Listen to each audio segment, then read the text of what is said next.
आज हमारे पास JEE mains 2025 का एक क्वेश्चन है। ये पेपर 28 जनवरी को हुआ था और शिफ्ट फर्स्ट का पेपर है।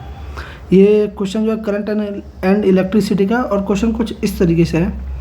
In the given figure the square and the triangle have same resistance per unit length, find the ratio of their resistance about adjacent corner. तो हमें एक स्क्वायर दे रखा है और एक ट्रायंगल दे रखा है, और बोला है कि दोनों का जो रेजिस्टेंस पर यूनिट लेंथ है वो क्या है, हमारा सेम है। तो किसी भी दो एडजेसेंट कॉर्नर, मान लीजिए दोनों एडजेसेंट कॉर्नर है ए और बी, और ये यहाँ पे कोई दो एडजेसेंट कॉर्नर है सी और डी। ए और बी और सी और डी के हमें क्या निकालना है, ए बी के इक्विवेलेंट, ए बी के अक्रॉस इक्विवेलेंट रेजिस्टेंस निकालना है, और सी और डी के अक्रॉस क्या निकालना है हमें, इक्विवेलेंट रेजिस्टेंस, और दोनों का रेशो हमें बताना है। ठीक है, तो अगर दोनों का R/L सेम दे रखा है तो let resistance of length a is equal to में आर। हमने माना कि जो ए लेंथ है उसका रेजिस्टेंस आर है, तो ए लेंथ का रेजिस्टेंस आर है, तो इसकी लेंथ कितनी है A/4, तो इसका रेजिस्टेंस हो जाएगा R/4, इसका रेजिस्टेंस हो जाएगा R/4, इसका रेजिस्टेंस हो जाएगा R/4, और इसका रेजिस्टेंस हो जाएगा R/4। ठीक है, उसी तरीके से इसका रेजिस्टेंस हो जाएगा R/3, इसका रेजिस्टेंस हो जाएगा R/3, और ये हो जाएगा हमारा R/3। तो हम इसको अलग से बनाते हैं।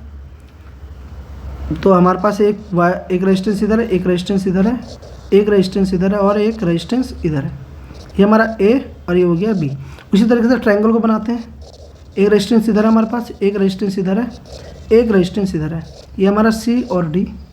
ठीक है, इसका रेजिस्टेंस है R/4, इसका रेजिस्टेंस है R/4, इसका रेजिस्टेंस है R/4, और ये भी कितना है R/4। ये R/3, ये है R/3, ये भी है R/3। हम देख सकते हैं कि ये तीनों आपस में क्या है, सीरीज़ में।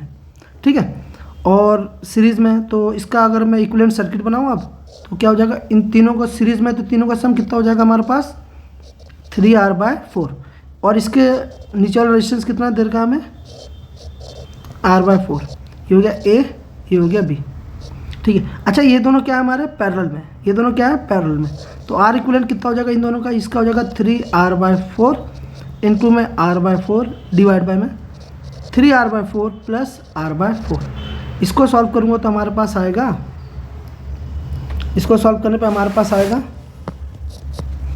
हो जाएगा 3R²/16, और ये हो जाएगा 4R/4, तो हो जाएगा 3R/16।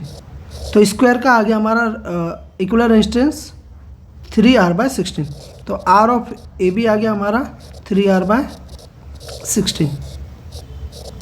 ठीक है, अब किसका निकालते हैं हम, अब निकालते हैं हम ट्रायंगल का।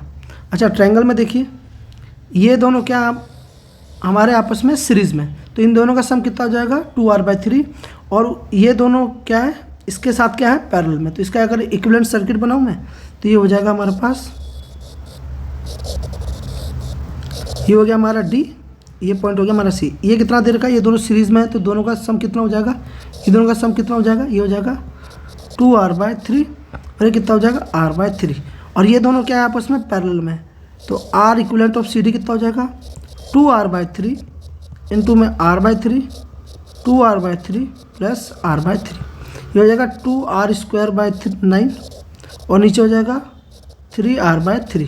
तो ये इक्विवेलेंट रेजिस्टेंस अगर हमारा 2R/9, तो R ए बी हमें पता है, R सी डी हमने निकाल लिया, तो ए बी कितना आया था हमारा 3R/16, और सी डी कितना आया था 2R/9, तो हो जाएगा 3 इंटू में 9, 16 इंटू में 2, ये हो जाएगा हमारा 27/32।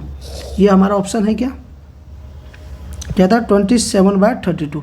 हाँ, ऑप्शन बी हमारा करेक्ट है। Thank you.